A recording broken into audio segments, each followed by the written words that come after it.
Bonjour, je m'appelle Alain Bastide, je suis professeur des universités à l'Université de La Réunion. J'enseigne essentiellement de la mécanique et je fais ma recherche en mécanique appliquée au bâtiment.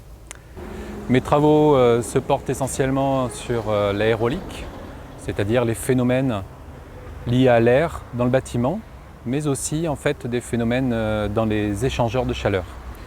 Alors pour le premier point, donc tout ce qui est aérolique des bâtiments, l'idée c'est quoi? C'est de comprendre les phénomènes liés à l'air en termes de ventilation naturelle en climat tropical. Alors pourquoi faire de la ventilation naturelle? C'est pour réduire, essayer de limiter le plus possible le recours à des systèmes énergivores tels que les split systems, les climatiseurs.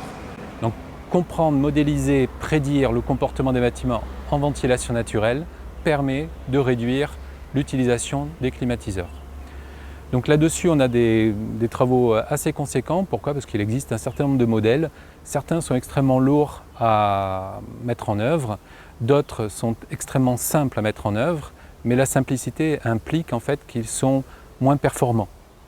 Les gros modèles impliquent qu'ils sont très performants.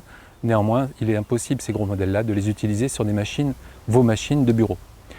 Donc l'idée, c'est de faire ce qu'on appelle de la réduction de modèles et de travailler sur de la production de modèles adaptés à l'objectif terminal, l'évaluation de la ventilation naturelle en climat tropical. Deuxième point, c'est lié à l'optimisation, où on couple des éléments de mécanique des fluides. Notre objectif, en fait, c'est de prédire des géométries optimales d'échangeurs de chaleur. Donc on réalise des outils, des modèles mathématiques, et des outils logiciels pour pouvoir répondre à ces problématiques-là. Et en fait, c'est un gain de temps pour l'industrie et donc du coup un gain d'argent. Et d'un point de vue de la recherche, c'est extraordinaire, ça ouvre un champ énorme. Et notamment, ce qui nous intéresse au jour d'aujourd'hui, c'est de tendre vers des modèles dits bio, c'est-à-dire la nature avec l'évolution a généré des systèmes qui sont efficaces, performants, naturellement, avec l'évolution.